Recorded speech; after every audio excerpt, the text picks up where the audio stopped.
One of the features of cities that are different from many other things that we look at is that they are extremely long-lasting.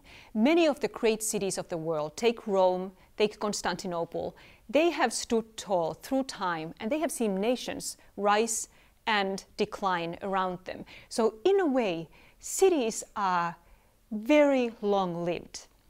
And that means that the contrast with the usual planning time of city officials or elected government leaders is much shorter than the city's lifetime. And there is a conflict in a way of how do we ensure that the decisions that the cities are doing today build the basis for sustained long growth that will probably outlive not just this management team in the city, not even this generation, but many, many, many generations down the lane.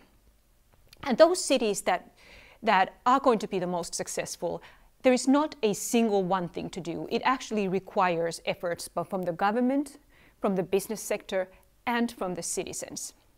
So let's take the government actions first. There is a clear role in cities for setting a structure, planning the basic skeleton, if you want, the city in a way that you have the residential areas, the business areas, the communications, designed in a sustainable manner so that you can move people relatively effectively. You don't have unnecessary friction in congestion, for example, in the traffic.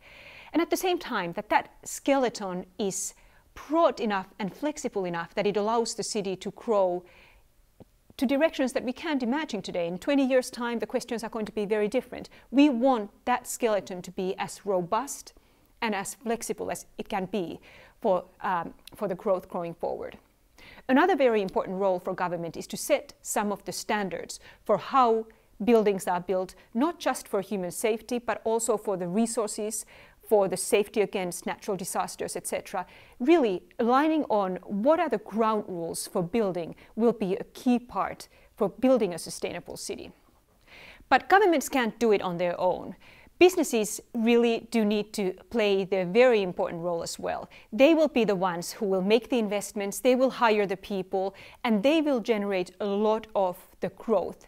And collaborating with the city by understanding what are the key challenges they need to resolve and working with the city to resolve them in a way that not just them, but the businesses to come are going to be in a solid growth trajectory for a long time to go.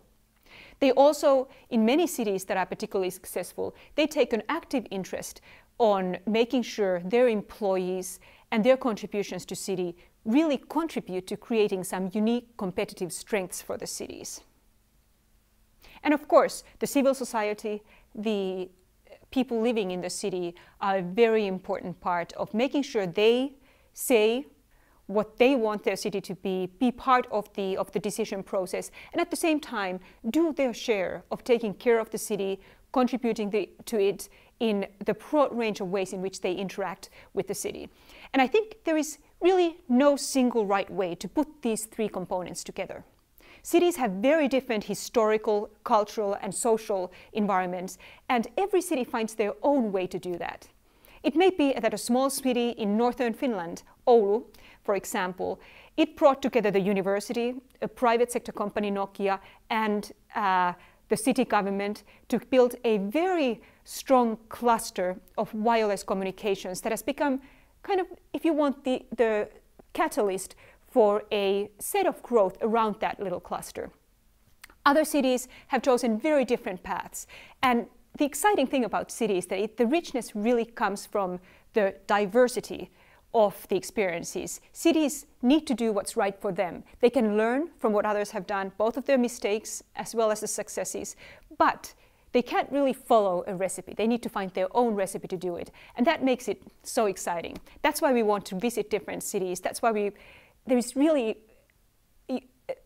seems to be no end on the new experiences you can find by visiting different kinds of cities around the globe. And that really is the dynamic power of cities.